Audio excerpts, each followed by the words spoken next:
todos aí em casa,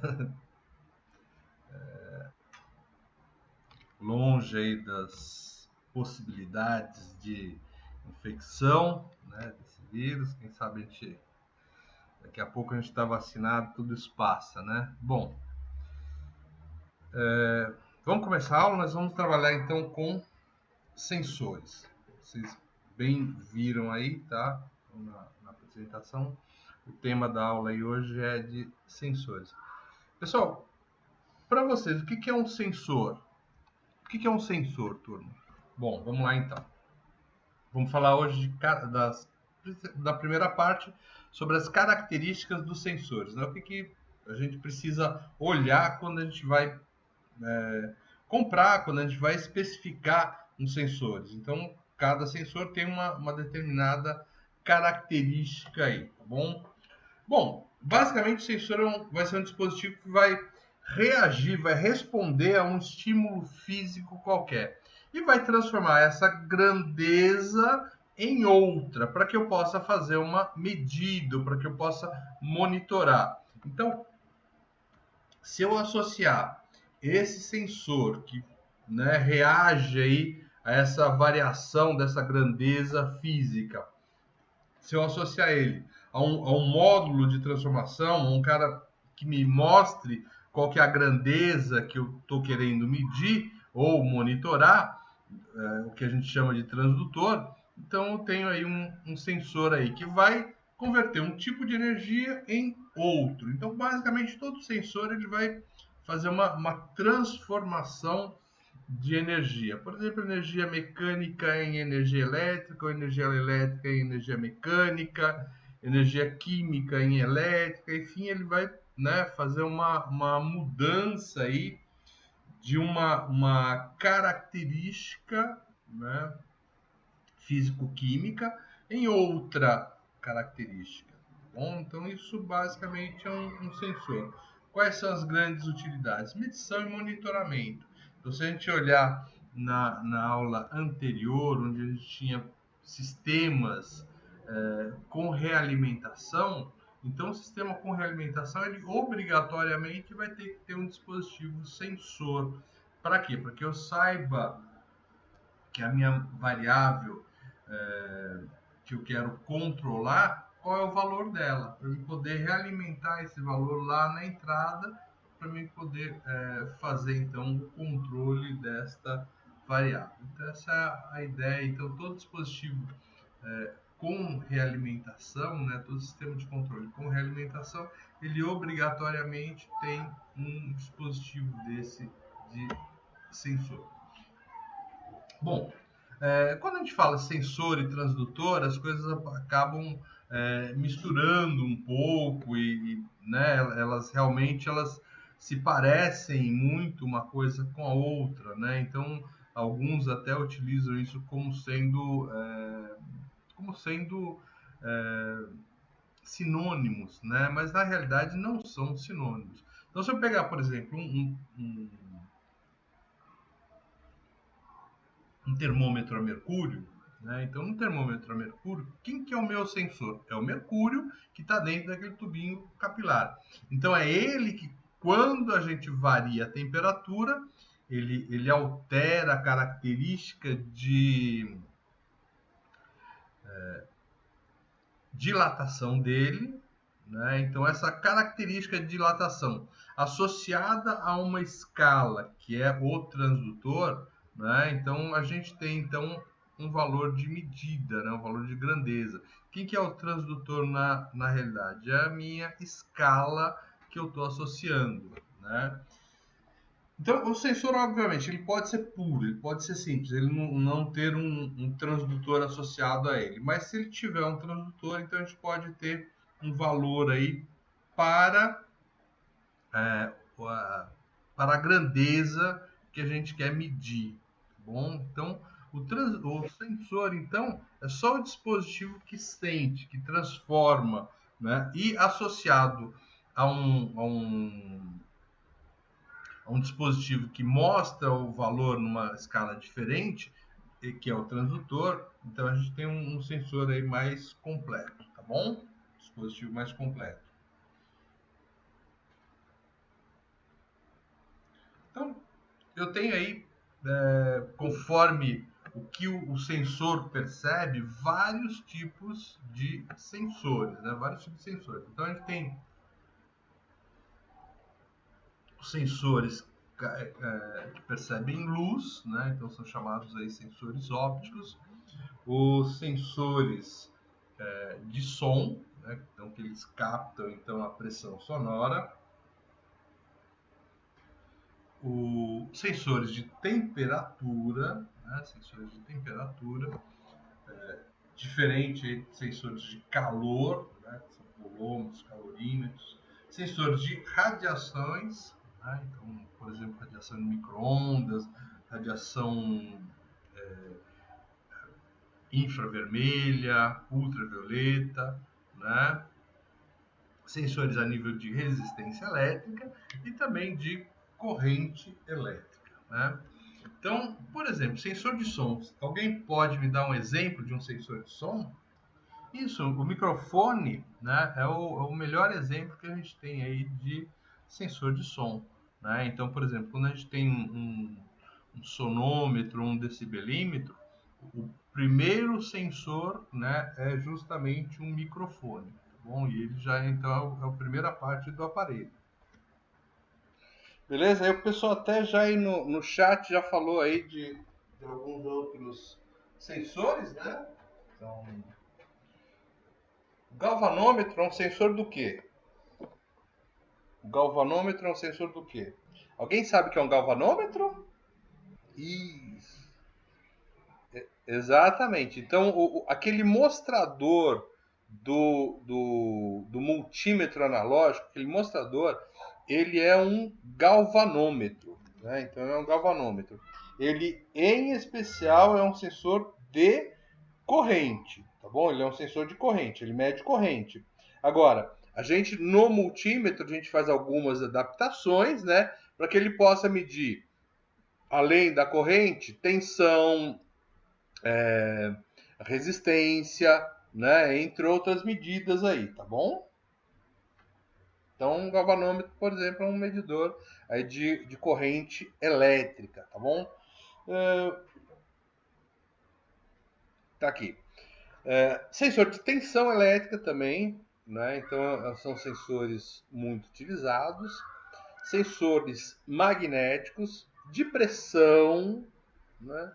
Sensor de fluxo de gás e fluxo de líquido, né? Sensor de nível de líquido, de sólido, sensores químicos, como por exemplo de pH, sensor de movimento. Então a gente tem vários tipos de sensor, né, que a gente utiliza. Então, no seu dia a dia, tem algum desses sensores que você utiliza aí, pessoal? No seu dia a dia, tem algum desses sensores que você utiliza lá no seu trabalho?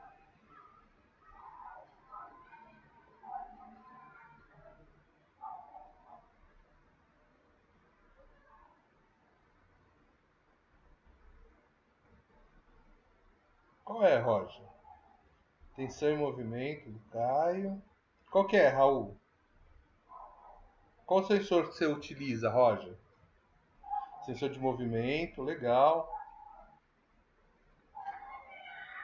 Tá ótimo, então.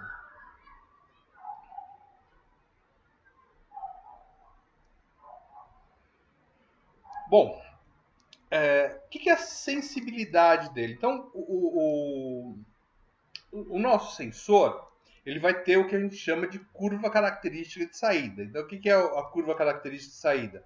Você tem a entrada, então a curva característica de saída é a relação entre o que entra no sensor e o que sai.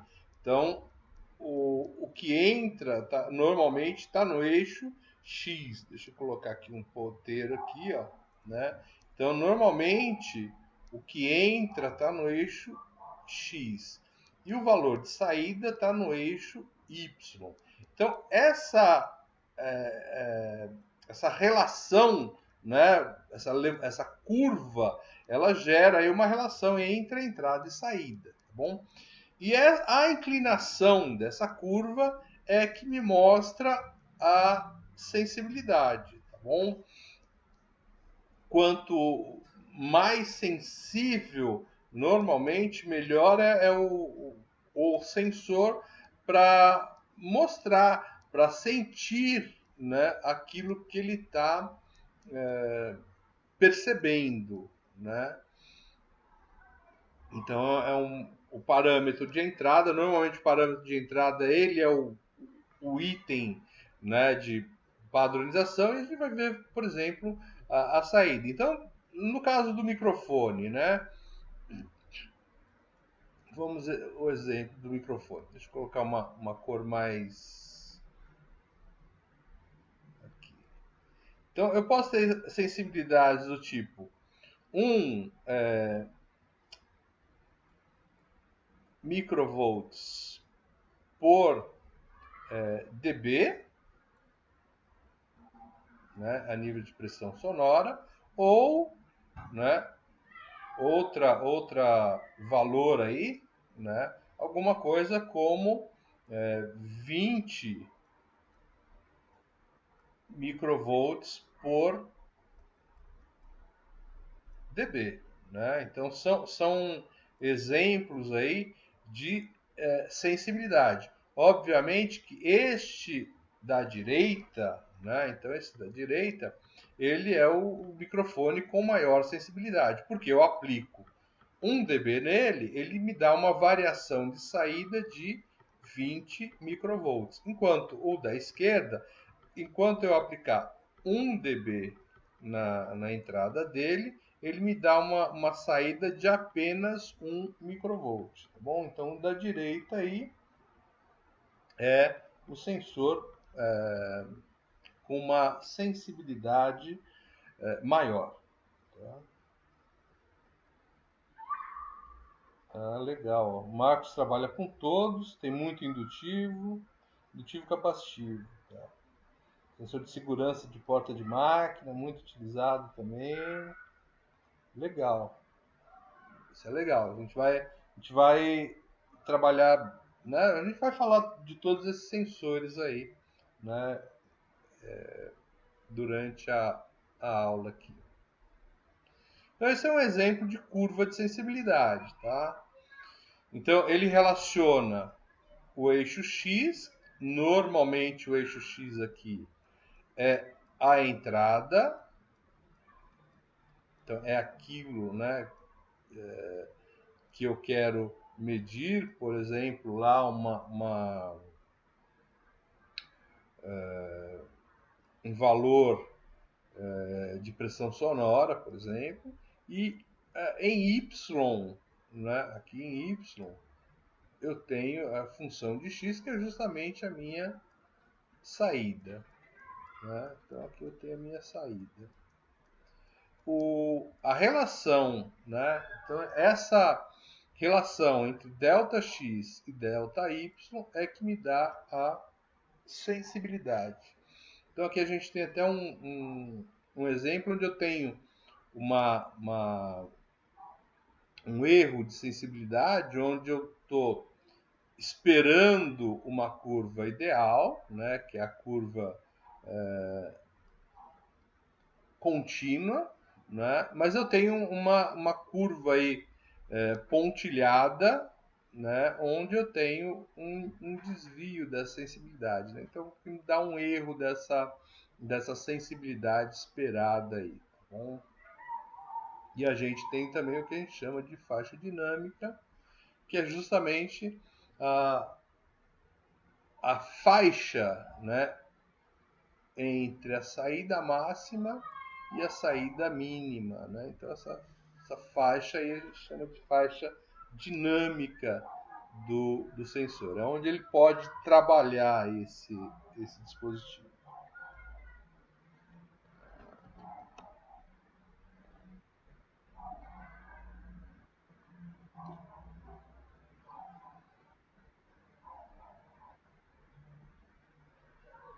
Então, essa faixa do sensor ela é determinada pelos valores máximo e mínimo, né, do que a gente pode medir com com esse sensor, né? Então, exemplo, uma faixa aí de menos 400 a mais 400 milímetros de mercúrio. Então, um sensor de pressão aí que está trabalhando entre menos 400 e mais 400. Então, essa é a faixa dele. E a faixa dinâmica é a faixa total, ou seja, no caso aí do sensor de cima, é uma faixa de 800 milímetros de mercúrio, né? Então, essa faixa dinâmica aí, para esse sensor acima, seria de 800 milímetros de mercúrio, ok? Então, a faixa real é onde ele se situa, onde que está realmente as medidas que o sensor pode trabalhar, que o sensor pode executar, né? E a faixa dinâmica é justamente a diferença entre esses dois valores aí, máximo e mínimo, né? Dando aí, no caso, aí 800 milímetros de Hg. Tá bom? Beleza? Dúvidas?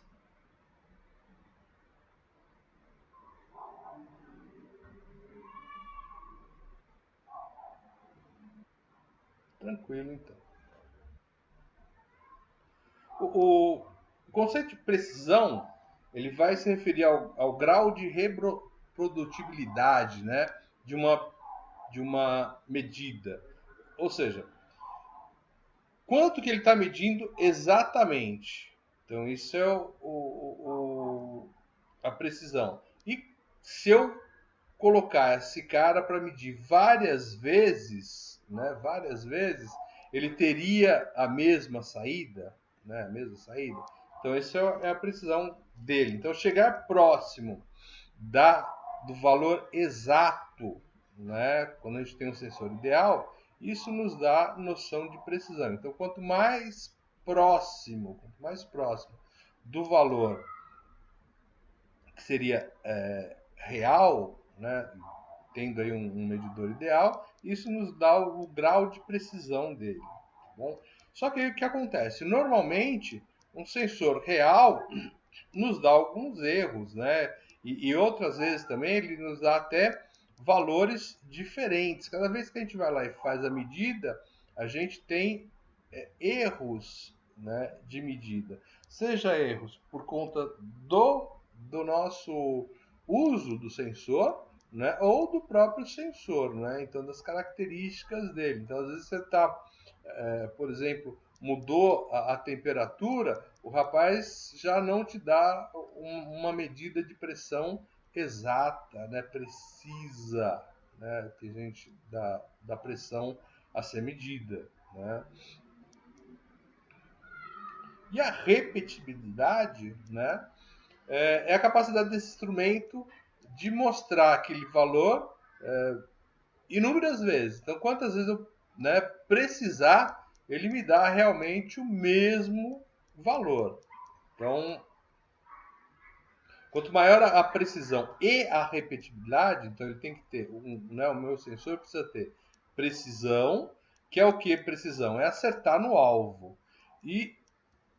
Ou seja, o alvo é o valor certo. E o que é a repetibilidade? É você, por várias vezes, né, por várias tentativas, ter sempre o mesmo valor obtido. Tá bom? Então, quanto mais preciso, quanto maior a repetibilidade desse sensor, melhor vai ser a qualidade desse equipamento. Então, o equipamento tem que ser, no caso aí de sensores, eles têm que ter grande precisão, acertar no alvo e ter uma grande repetibilidade, ou seja, vou executar várias vezes a mesma medida, ele tem que me dar o mesmo valor.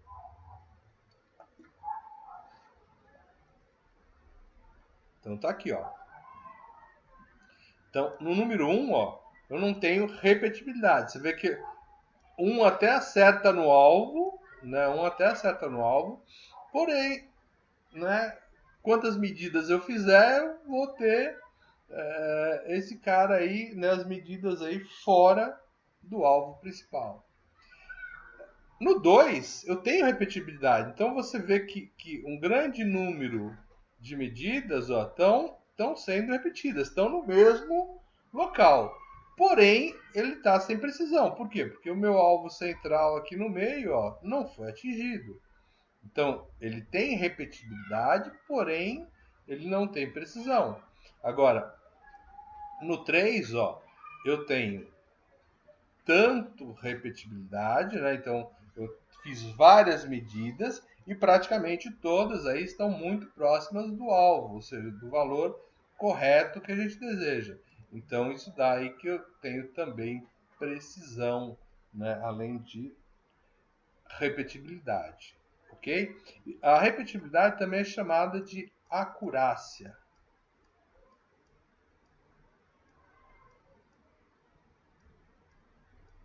Né? Aqui, acurácia, tá?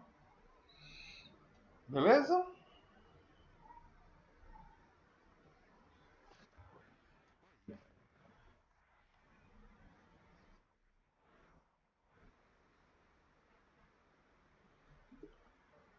Então, a ideia é que um sensor, para que ele seja um bom sensor, além dele ser, né, além dele atingir o valor correto que eu estou desejando, que é o valor real da grandeza que eu estou medindo, ele tem que ter também essa característica de, se eu medir isso 50 vezes, ele vai me acertar no alvo, ou seja, ele vai ser preciso 50 vezes. Tudo bem? Então, não adianta você ter, por exemplo, um multímetro que você fez lá o teste na bancada, beleza? Ou não, beleza? Fiz aqui o teste da bancada, pus lá 10 volts num resistor de 1 kΩ, ele mediu 10 miliamperes, bonitinho, certinho, ou seja, o cara me deu precisão. Aí você pega esse multímetro e leva para o campo, e no momento dele fazer as medidas, no lugar de medir os 11 miliamperes que você pensou lá na sua bancada, ele te mede 12, ele te mede 8, ele te mede 5, ele está em volta de, mas ele não está preciso. Se for o mesmo, né, o mesmo valor, não, realmente eu teria que medir 10 miliamperes aqui. Opa, não, se ele não der os 10 miliamperes, ele não tem, então, a precisão, né? Então, qual que é a ideia, então? Se esse cara, por exemplo, vamos supor, a medida que eu desejo é 10 miliamperes. Aí ele me dá lá 12, 12.1, 11.99 e tal. Ele até tem repetibilidade, mas ele está fora do alvo. O alvo é 10 miliamperes. Percebe? Então, algum erro pode haver, né? Mas esse erro tem que ser, para que o sensor seja bom, esse erro tem que ser em volta do que a gente está desejando. Então, por exemplo, seria 10 miliamperes? Tá, eu tenho a medida de 10 miliamperes, 10.1, 9.9, entendeu?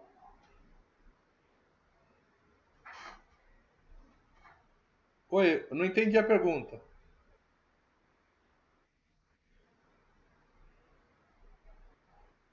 Acho que é um áudio aberto aí, hein?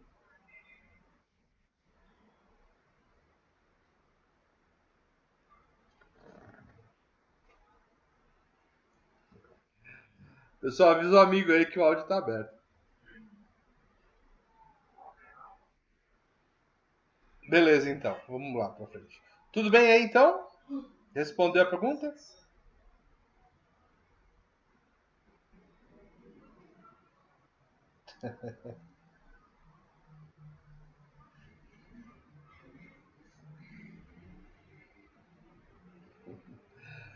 Tá bom, então.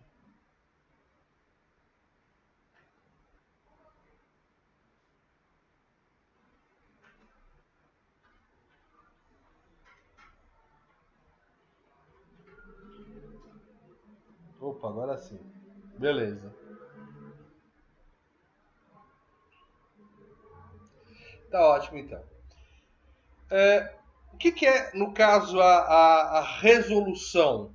Então, você tem lá uma variação aí que pode ser percebida pelo sensor. Então vamos supor, esse sensor que a gente comentou aí, que ele, né, ele pode aí dar 10 miliamperes. Então ele tem qualquer resolução, né, que a gente pensa em resolução. Então se esse cara pode dar valores aí de 10 miliamperes, 10 mais ou menos 1 miliampere, então a resolução dele é essa de mais ou menos 1 miliampere. Né? Então é o que a gente pode detectar com esse cara aí. Normalmente ele é expresso em proporção, às vezes, da leitura.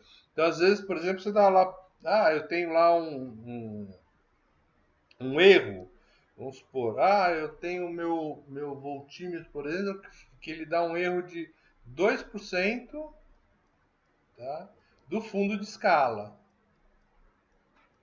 Né? Então, esse 1 miliampere aqui, por exemplo, seria, né, esses 2% do nosso fundo de escala.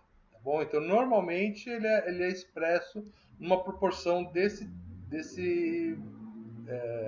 dessa maneira. Né? Então, se eu tenho um equipamento, né, com um determinado valor que eu sei, olha lá, ele vai chegar até tal valor, que a gente chama de fundo de escala. Então a leitura, essa resolução dele, normalmente é dado por essa porcentagem aí do fundo de escala, tá bom? E a gente, quando faz a leitura, a gente coloca essa leitura em termos absolutos, né? Em termos absolutos. Hoje, a gente fazendo as calibrações e tendo os valores dos instrumentos calibrados, as nossas medidas têm que ser em função dessa calibração, tá bom? Em função dessa calibração. Então, às vezes o próprio fabricante fala, olha, o erro aqui do equipamento é de 2% do fundo de escala. Beleza, então você já tem esses valores aí em termos conhecidos. Por exemplo, porém, você vai calibrar o equipamento e na calibração, o resultado da calibração dá algo em torno de 3%, é esse o valor que você tem que adotar de resolução, tá bom?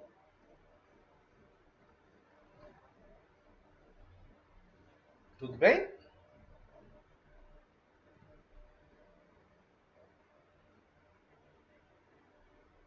Exatidão é justamente o valor, a diferença entre o valor máximo, né, e o valor real. Então, esse é o que a gente chama de exatidão. E é o valor que está indicado na saída do sensor. Né? Normalmente também pode ser expressa aí como uma porcentagem do fundo de escala aí, ou em termos absolutos. Então também é o mesmo, é muito parecido com o conceito anterior de resolução. Tá bom? O offset, né? O que é o offset? Já é o quanto o transdutor desvia de um valor quando ele deveria ser zero. Então, sei lá, tem lá a minha resistência e em determinado condição eu teria que ter aí o valor de zero. Mas não, o meu sensor não marca zero. Ele marca, por exemplo, sei lá, ele marca, por exemplo, aqui, ó, 1, né? Então esse é um desvio de offset, né, entre o valor, né, real e o valor, né, que deveria ser absoluto, né, que deveria ser zero. Normalmente todo sensor tem um desvio desse do zero dele, né, do zero absoluto, né, que a gente deveria medir. E esse desvio do zero é o offset. Oi?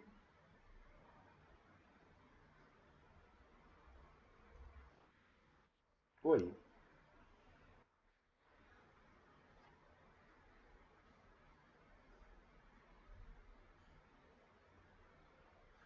Ele é ele pega a variável do sensor e nos mostra uma grandeza diferente. Tudo bem? Esse é o transdutor. Então, por exemplo, no exemplo do termômetro. Então, o que acontece no termômetro de mercúrio? Quando você varia a temperatura, você faz uma variação naquele comprimento, né? Ele dilata e ele varia o comprimento. E aí, quem que é o transdutor? É justamente aquela escala que a gente coloca lá no lado para a gente ver aquela variação, né, do comprimento, né, da altura do mercúrio em graus Celsius. Tudo bem? Então ele está marcado, o meu transdutor é aquela marcação ali que faz a relação entre a variação da grandeza do sensor e a variação que realmente eu desejo. Ok? Ó, deixa eu dar um outro exemplo, não sei se você. Lembra que nós falamos aí do galvanômetro? Então, o galvanômetro, ele é um medidor de corrente, tá? Ele é um medidor de corrente. Então, vamos supor, eu tenho um galvanômetro aí que ele tem um fundo de escala, por exemplo, de 10 miliamperes, tá bom? Isso quer dizer que se você, né, ele vai do zero até o final dele, onde ele vai marcar 10 miliamperes. Tá ótimo. Então ele vai lá, tem a escalinha dele, bonitinha tal, e essa é a escala que ele nos dá, tá bom? Agora, nada impede você, por exemplo, colocar um resistor multiplicador e esse cara virar um voltímetro. Só que na hora que ele virar um voltímetro, o que acontece? Ele vai ter um valor lá de zero e ele vai ter um valor final, sei lá, 50 volts, né? Vai depender, obviamente, da escala, do resistor multiplicador que você está colocando ali, tá bom? Então, aí você vai ter novas grafias na sua escala, né? Novas grafias na sua escala, que vão ser o quê? Que vão ser referentes à tensão que você vai ler, percebe? Então, a escala que você tem neste seu multímetro é o transdutor. O sensor continua sendo o galvanômetro, ok?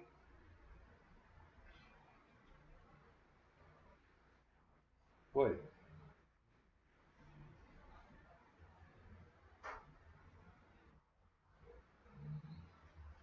Então, a mesma coisa, né? No caso, o transdutor, né? Que você quer saber. Tá. Então, no caso do microfone, ele vai te dar uma variação de sinal elétrico devido à pressão sonora que você está impondo para ele. Tá bom? Então, vamos supor, normalmente de um decibelímetro ou um sonômetro, você tem um dispositivo que você usa à parte sempre, que é chamado calibrador. Então você vai lá, coloca o calibrador nele, o que ele vai fazer esse calibrador? Ele gera um som numa determinada pressão sonora que você reconhece, tipo, não, essa pressão sonora desse calibrador, ele tem que me dar lá, sei lá, 70 dBs, tá bom? Então você encaixou lá o seu sistema no microfone. O microfone, que é o sensor, o que ele vai te dar? Ele vai te dar um nível de tensão a nível de microvolts, milivolts tal, dependendo dessa excitação do calibrador, tá bom? Aí o que você tem? Dali para frente, do microfone para frente, tudo é transdutor. Você vai colocar ali um amplificador, por exemplo, que vai mandar, né, se for um aparelho analógico, que vai mandar isso para o seu galvanômetro. E ali no galvanômetro você vai ter a escala, né? Então, o seu amplificador, o seu galvanômetro e a sua escala, tudo isso aí vai funcionar como sendo transdutor. Ok? Isso funciona do mesmo jeito se for o digital. Né? Apesar dele mostrar ali uma escala de forma digital, mas ele continua sendo o transdutor. Bom, ele continua sendo o transdutor. Então, o sensor é o microfone. E o transdutor é tudo aquilo que vai acondicionar, vai me mostrar a medida do jeito que a gente quer medir, né? Seja em dB, seja em frequência, enfim. Né? Toda a precisão aí. Deixa eu apagar isso aqui. Então. Tudo bem? Nada. Então, ó,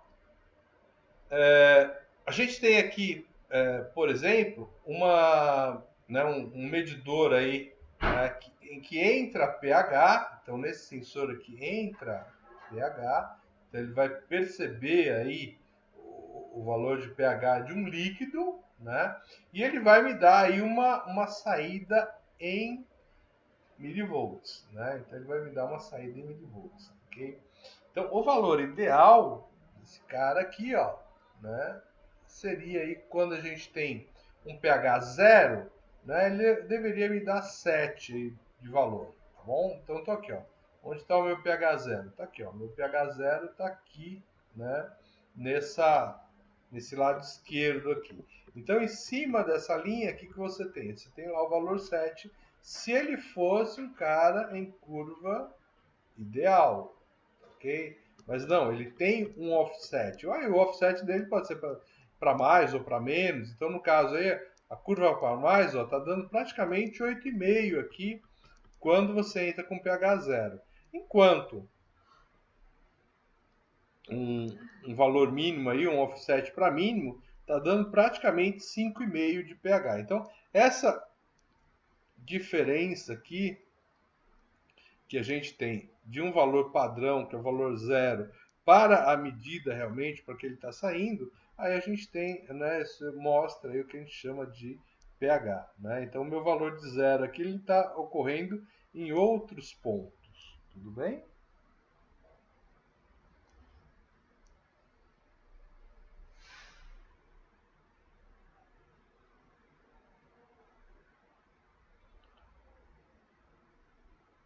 Então, tá ótimo aí.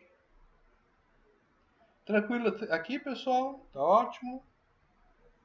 Normalmente esse valor de offset a gente tem que corrigir ele para o valor que a gente deseja, né?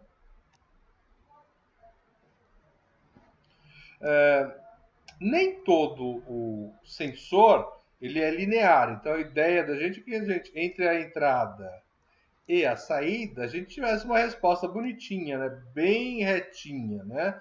Então essa resposta bem reta, a gente fala que então a resposta é linear. Porém, não há, né, sensores aí que normalmente, né, respondam dessa forma. Normalmente ele tem uma variação, tá?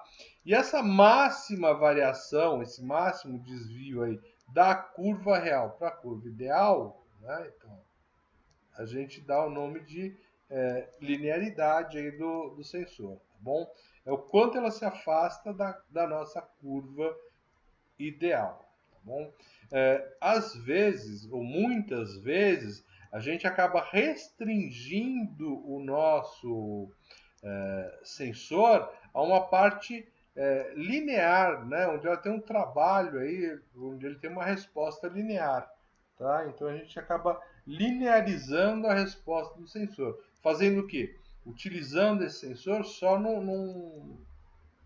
numa região onde ele tem uma resposta, né, bem linear. Tá bom? Então a gente chama isso aí de linearização. Então o que é linearização? É você restringir a resposta do seu sensor numa região em que ele trabalha de forma linear. Ok? Então a gente deseja, né, que a gente tenha um sistema bem linear aí. É mais fácil de trabalhar, né, com dispositivos de resposta lineares. Tá?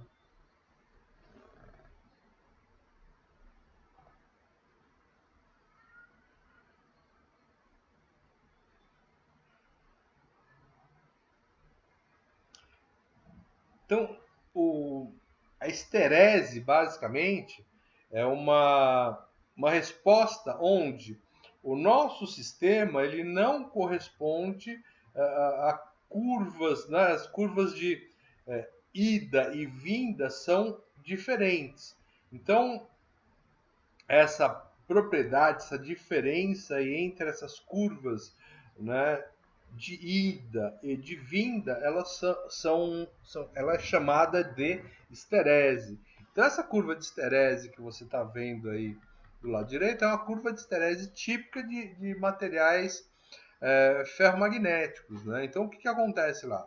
O material está totalmente desmagnetizado. Então o que acontece? Você tem uma entrada zero, você tem uma saída zero. Beleza, não tem problema. Aí você vai apontando, você vai colocando, né, uma determinada variação aqui na entrada. Então, você vai mudando essa entrada e você vai aumentando. O que acontece? No aumentar, né, partindo do zero, ele segue essa primeira reta aí, né, número 1. Beleza. Então ele faz aí, seguiu essa condição aí em cima da reta número 1. O problema é que depois você acaba diminuindo o valor aí da estação de entrada.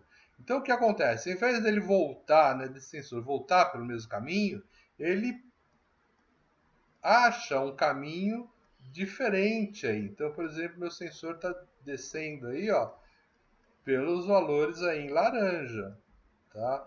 E ó, nota que ele já não passou mais pelo zero, né? Ele já não passou mais pelo zero. Então ele tem aí essa resposta de retorno para um determinado caminho. Enquanto aí depois, se a gente voltar, né? Se a gente voltar a incrementar, né? Se eu voltar a incrementar o meu valor de entrada, o que acontece? Meu amigo ainda vai, né, por outro caminho, né? Então ele vai por outro caminho aí, né, ó, que é o caminho em verde. Você nota que ele até traçou, né, por um caminho diferente do primeiro inicial. Então a gente tem aí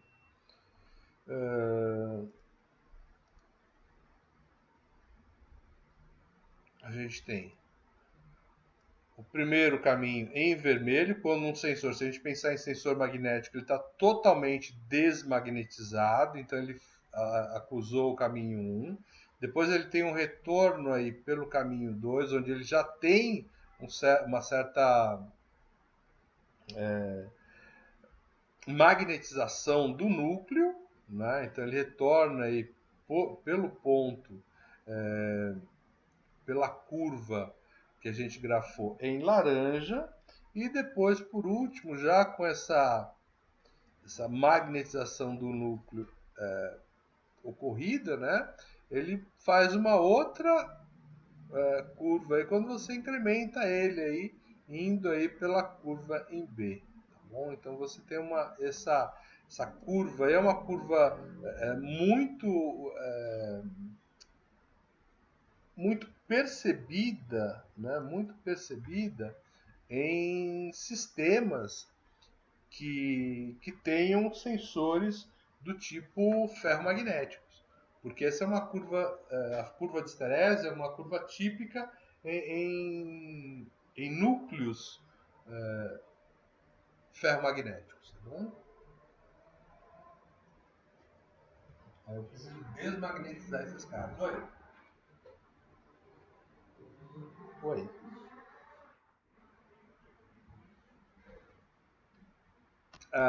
Por exemplo, sensor indutivo, né? Então, o head switch, basicamente, ele tem né, ele é só uma chave, né? Ele é uma chave em que você aproximou o ímã, tirou o ímã, ele abre e fecha a chave. Então, ele tem lá uma resposta, ele até pode ter essa curva de esterese, mas como a resposta dele é do tipo liga e desliga, ele acaba não sendo muito muito problemático, tá? Mas se eu tiver um sensor indutivo, né, vê que alguns amigos aí apontaram que usam no dia a dia um sensor indutivo, né? Então, o que acontece aí no caso do sensor indutivo? Se for um sensor indutivo também do tipo on-off, não vai ter muito problema, tá? Não vai ter muito